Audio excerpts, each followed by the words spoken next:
For years, I used to come on here and talk about the Cleveland Browns were the skid marks of the NFL because they were the biggest dumpster fire in the league. Their organization was absolute chaos, a complete freaking hot mess, and they truly met the definition of insanity, doing the same thing over and over again, yet expecting the results to be any different. However, the Browns are no longer the skid marks of the NFL.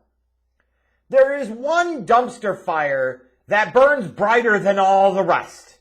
And that is, of course, the Jaguars of Duval football. The Jacksonville Jaguars. Holy shit.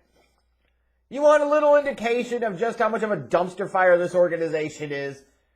They go out, spend big money to bring in Urban Meyer to coach in the NFL, which nobody was really fucking asking them to do. And he didn't even make it a year. He got fired with a few games left in the season. Because he's battling and fighting with players. He's got random blondes at bars after losses grinding up against his crotch. Like, you name it. This organization got in spot to take Trevor Lawrence first overall. And they've got Sunshine looking more like a bust than they do a star. No, I'm not saying automatically that Trevor Lawrence is going to be a bust. Listen to what I'm saying.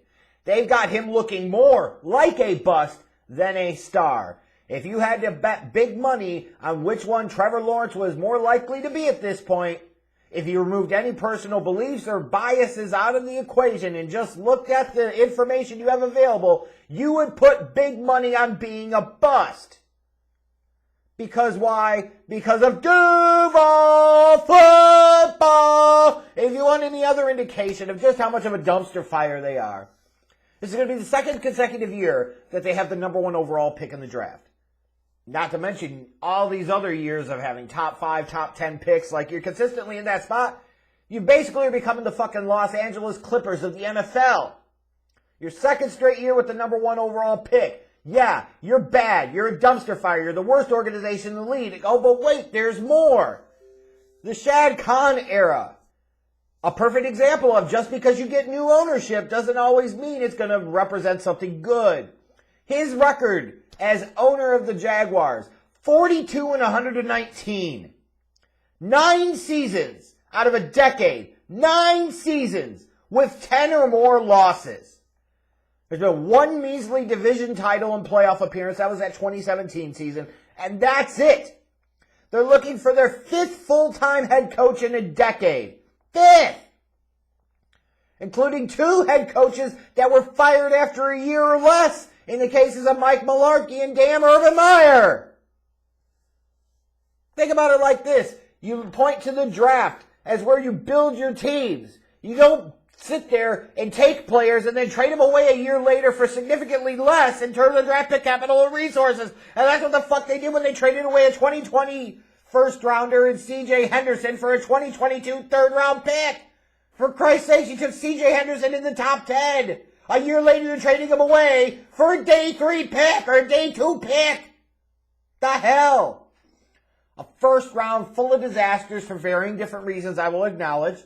Yeah, Justin Blackmon, Luke Jokel, Blake Bortles, Taven Bryan, C.J. Henderson. And even when you get it right, like Dante Fowler, Jalen Ramsey, Leonard Fournette, these picks that you legitimately got right, you ran them out of the fucking organization. Traded them away. None of them wanted to be there. None of them are there now. These guys should be the cores, the pillars, the building blocks for that organization. They should be guys that you're talking about, especially in the case of a Jalen Ramsey. Is he going to be the next Jaguar in the Hall of Fame someday? And instead they had to trade him fucking away because who the hell would want to be around involved with this dumpster fire? You can't fucking blame them. For Christ's sakes, they just took a guy in the top 10 in 2020. A year later, they're trading him away for a day 2 pick. And then worst of all, they kept Trent Baalke as general manager. What the fuck has this clown done to indicate he is anything other than more of the damn same in Jacksonville? You know it's bad when you're bringing in prospective new head coaches and they don't want to work with this guy. Byron Leftwich is withdrawing from consideration for the job because he doesn't want to work with Trent Baalke. If people don't want to work with your general manager, maybe it's time to find a new one. Holy Christ. It's so much more than just the on-field results. But, of course, the on-field results were putrid in 2021 for the Jags. They beat the Bills somehow. How the fuck that happened? Miami and the Colts. But they lost twice to Houston. 3-14. Worst record in the league. Again. Go big or go home, I guess. But holy Christ, their offense. You're supposed to bring in Urban Meyer because he's supposed to know offense. And you draft Trevor Lawrence because you're going to develop and build an offense for the future. And instead, they had 12 games where they scored 20 points or less. And 3 of those other games, they only scored 21 points. So yes, out of a 17-game regular season, the Jacksonville Jaguars scored 21 points or less. 15 out of 17 games. You ain't winning shit in the league when you score points so infrequently. Not surprised that they were dead, butt naked, sucking hind tit last in the league in damn points scored per game. And they were under 15 points a game. Holy hell. In today's NFL, can you imagine that? With the offensive philosophies, with the rules being so friendly towards offenses, you still could only put up a shade under 15 points a game? Trevor Lawrence had the sporadic, very rare occasional flash where he looked like he could big-time deal, and plenty of other times he looked like dog shit. That's just the reality. I'm not putting it all on his shoulders. I'm just saying that's the result of what we saw. Completion percentage around 60%, 12 touchdown passes, 17 interceptions. Like, he didn't look good. Another Urban Meyer specialty, hey, let's take James Robinson and squander his second year. You know, he was one of the few bright spots for the Jags offense in 2020, so let's figure out a way to fuck that all up in 2021. Unbelievable. Their defense wasn't a whole lot better, 28th in the league in points allowed, 26th in sacks, 30th in INTs.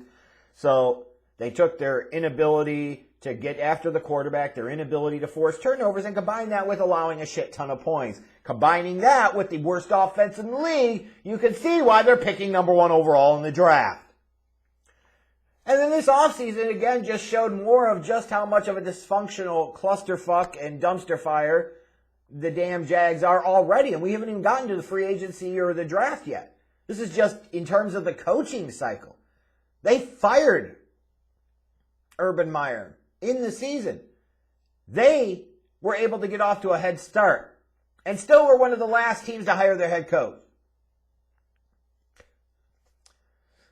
They had what felt like the right guy for the job on a variety of different levels, and not just because he used to be a quarterback there, but Byron Leftwich felt like the right guy for the job.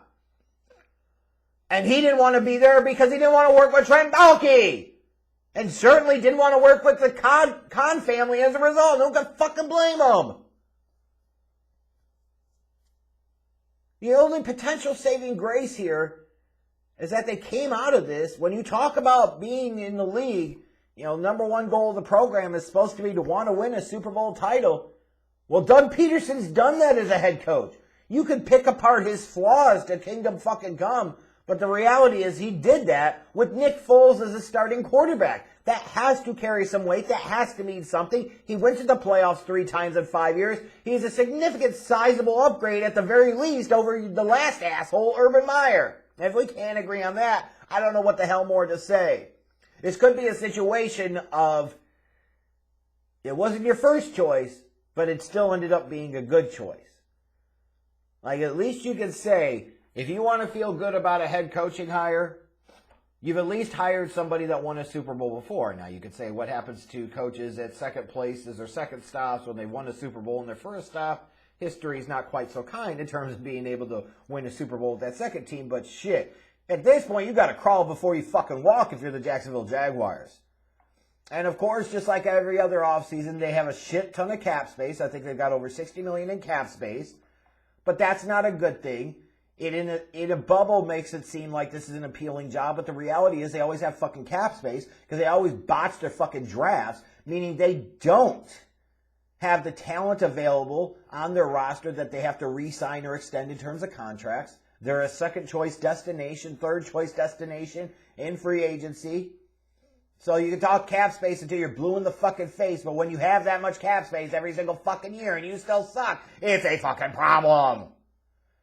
They've got notable free agents they need to make decisions on, such as Cam Robinson, Andrew Norwell, and DJ Chark. So they might lose one or multiple guys off of an offense that already sucked. And you might say, well, that sucks. And I say, yeah, it might. But at the same point in time, they were there. What fucking difference did it make?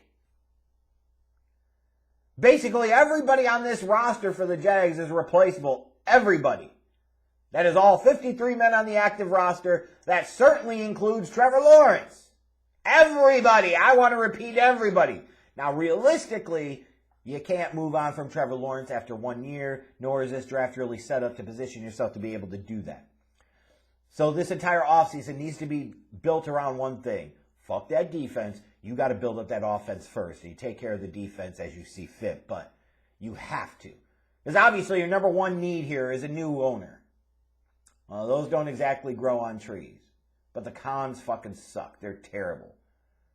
Number two need is for the ownership to get a fucking clue and fire Trent Baalke. But yet for some reason, Shad Khan refuses to do so. Why? Because he's a fucking clown show. That's why. But you really got to build around Trevor Lawrence in this offseason. Number one goal of the program is to improve that offensive line. And if you're going to say, well, what about Cam Robinson or Dewan Taylor, retaining Norwell?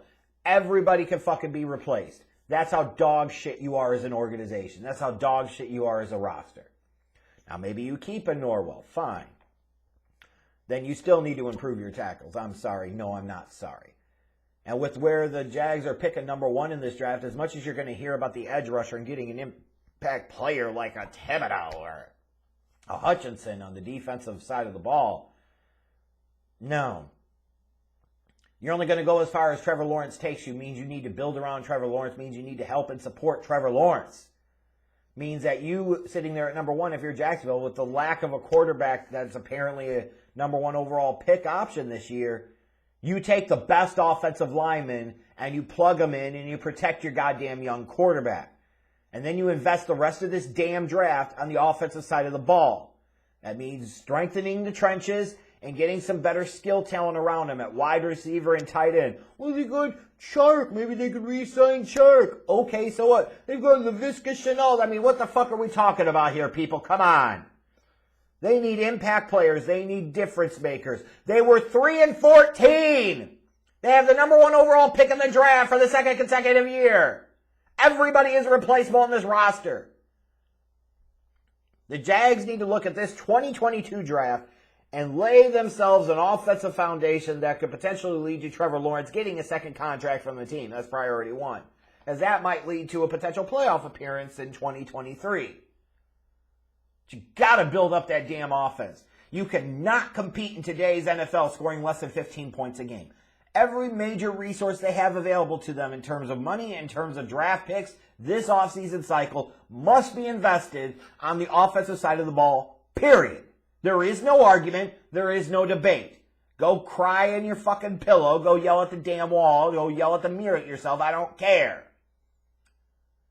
You've got to invest to protect Trevor Lawrence, because you've got to get what you can out of Trevor Lawrence. Because if he ultimately busts, it sets this organization back for years.